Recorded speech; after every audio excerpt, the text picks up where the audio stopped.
কোনাপুৰত আমাৰ উচ্ছেদ অভিযান চলি আছে। কোনাপুৰ এটা ট্ৰাইবেল বেল্ট এণ্ড ব্লক।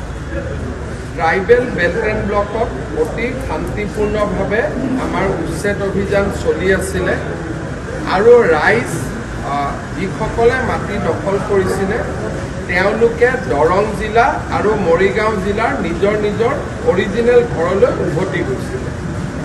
আজি ৰাতিপুৱাৰ পৰা কংগ্ৰেছ দল যেতিয়াৰ পৰা তেওঁলোকে এই উচ্ছেদক বিৰোধিতা কৰিবলৈ আৰম্ভ কৰিলে তেতিয়াই এচাম মানুহ উগ্ৰ হৈ পৰিলে। আপোনালোকে যদি চাই যে বিৰোধী দলপতিয়ে 10টা 10:30 বজাৰ পৰা এই এভিকশ্যনটো বিৰোধিতা কৰা আৰম্ভ কৰিলে। কংগ্ৰেছ দলে জনা উচিত যে ট্ৰাইবেল বেল্ট এণ্ড ব্লক অসমত কংগ্ৰেছে আনিছিল আৰু কংগ্ৰেছে এতিয়া ট্ৰাইবেল বেল্ট এণ্ড ব্লকত এভিকশ্যন হোৱাৰ বিৰোধিতা কৰিলে। যেতিয়া কংগ্ৰেছে ৰাতিপুৱাৰ পৰা এভিকশ্যন বিৰোধিতা কৰিলে তেতিয়া তাত মানুহ উগ্ৰ হৈ পৰিলে, পুলিচৰ ওপৰত আক্ৰমণ চলালে। আমাৰ চাৰ্কুল অফিচাৰ, আমাৰ তাৰে থানাৰ OC আৰু DCP গোটেইসকল ঘায়েল হ'ল। পুলিচেও প্ৰত্যুত্তৰত গুলী চলাবলগীয়া হ'ল।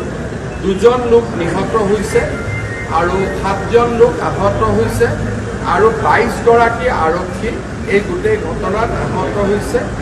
উচ্ছেদ অভিযান চলি আছে। চৰকাৰী মাটিখিনিত আমি উচ্ছেদ সম্পূৰ্ণ কৰিছোঁ। যিসকলে মেডি পট্টাত আহি বহিছিলে তেওঁলোকক এতিয়া আঁতৰি যোৱাৰ নটিচ দিয়া হ'ব। গুৱাহাটীৰ একেবাৰে লগত আজি যি ধৰণে সংগঠিত আক্ৰমণ হ'ল সি আহিবলগীয়া দিনবিলাকৰ পৰিৱেশৰ বিষয়ে আমাক আকৌ এবাৰ ভবাই তুলিছে যে আহিবলগীয়া দিনবোৰ কিমান ভয়ংকৰ হ'ব পাৰে। আৰু এইটো গুৱাহাটীৰ গাতে লাগি থাকে, মহানগৰৰ গাতে লাগি থকা অৱস্থাত আৰু যোৱাকালিলৈকে সম্পূৰ্ণ শান্তিপূৰ্ণ আছে। তেওঁলোকে নিজৰ নিজৰ ঘৰত ঘূৰি গৈছিল আৰু আমি ট্ৰেকো কৰি আছিলোঁ। কিন্তু আজি ৰাতিপুৱা কংগ্ৰেছে উৎসাহ জনোৱাৰ লগে লগে পৰিৱেশ এটা অৱনতি ঘটে। এভিকশ্যন চলি থাকিব কাৰণ এইটো ট্ৰাইবেল বেল্ট এণ্ড ব্লক হয়, আমি খালী কৰিব লাগিব। কিন্তু তাতে ট্ৰাইবেল বেল্ট এণ্ড ব্লকত 2টা ভাগ থাকে। চৰকাৰী মাটিত আমি নটিচ নিদিয়াকৈ উচ্ছেদ কৰিব পাৰোঁ, কিন্তু মেডি পট্টাৰ মাটিত আমি নটিচ দিব লাগে।